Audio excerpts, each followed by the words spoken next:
I really believe that it's 5 minutes to 12 when it comes to the danger of the Islamization of our continent, of Europe, indeed of the West. Now, welcome, Geert Wilders. As we just heard 1 year ago, you said in an interview with a colleague of mine, it's 5 minutes to 12 when it comes to the Islamization of the continent. Tell me first shortly, what's the time now?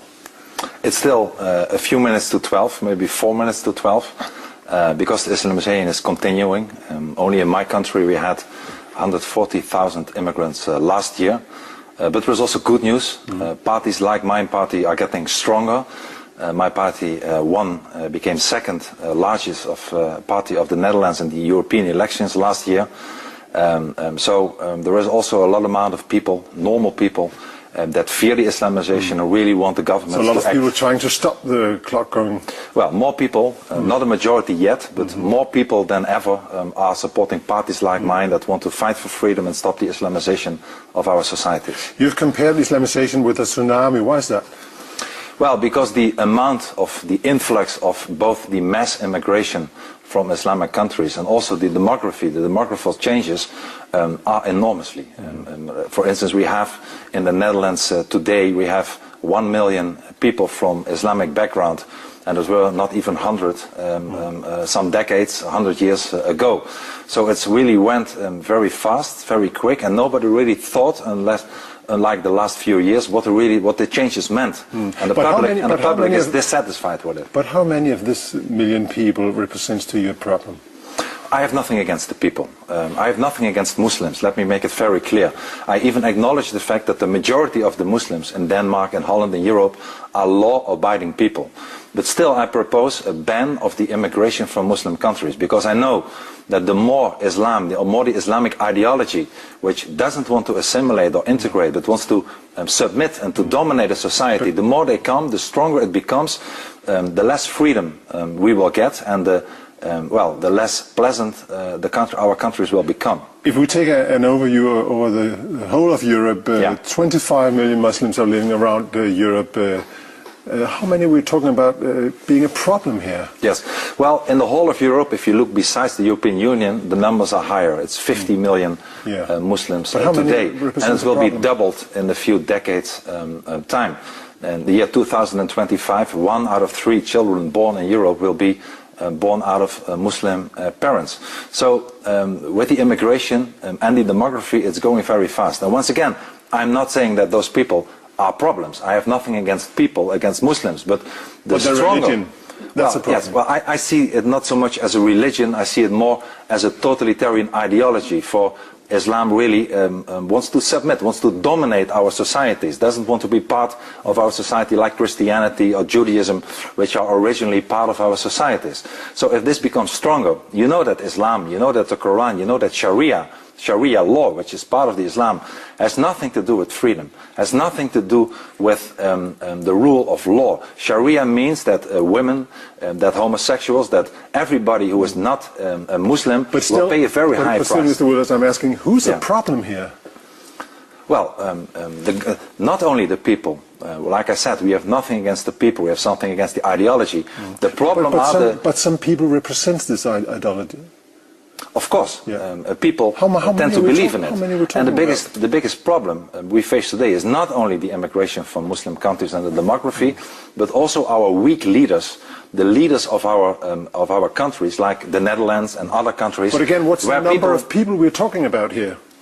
Well, an enormous amount of people. Like I said, 50 million people are living in Europe today, and I assure you that even though the majority of the people in our societies today are non-violent, are not terroristic, are not criminals, that the sooner the numbers are increasing, if a society will stay at 20, 30, 40% out of Muslims, an entire society will change. It will cost us our freedom. You already see it today, even here in Denmark. I believe that in the city of Copenhagen a few years ago I saw a report that 80% of the crimes were committed by immigrants, most of them Muslim. It's the same in the Netherlands. So you see, unfortunately, a change for the worse when it comes to crime, when it comes to intolerance, when it comes to the beating of gays and for instance the city of Amsterdam, when it comes to the governments that are giving in and that are stopping the freedom of speech in our societies. Sorry to interrupt. Yes. But how many are we talking about here? How many represent this problem? Well, a lot. There was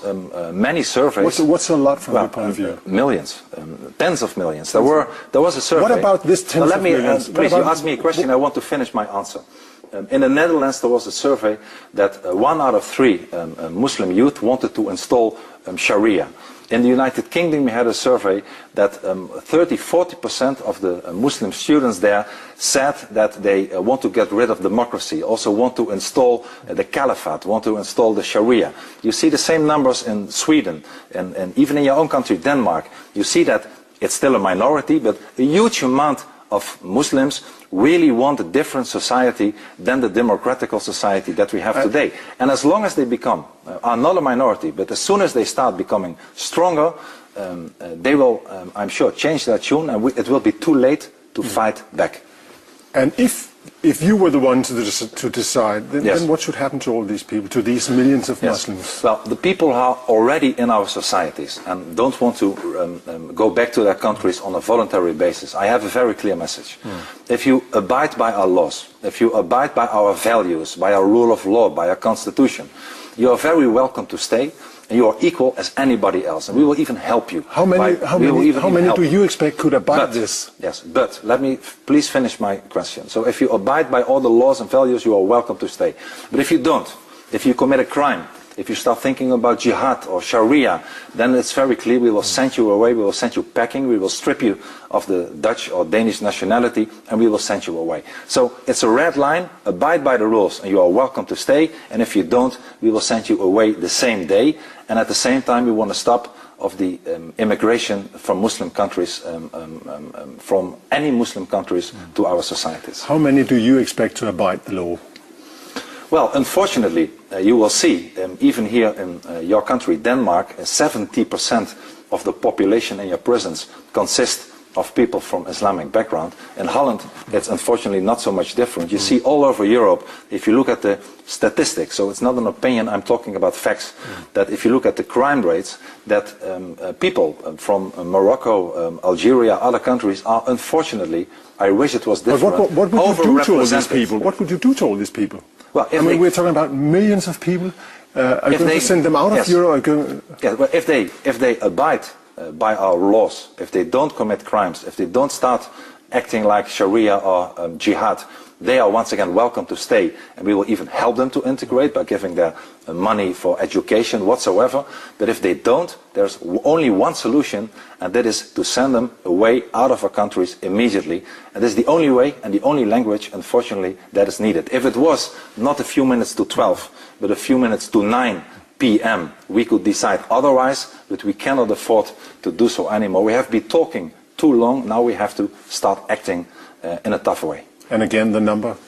What's the Well, like I said, if I talk about the numbers, which 70% of the prisons, many people wanting to implement the Sharia or the Caliphate, that are denouncing democracy, you are talking about millions now, and unfortunately it will increase if we don't stop the immigration and if we don't start acting against people who act against our free societies and our values and rule of law. Geert, thank you very much for joining us.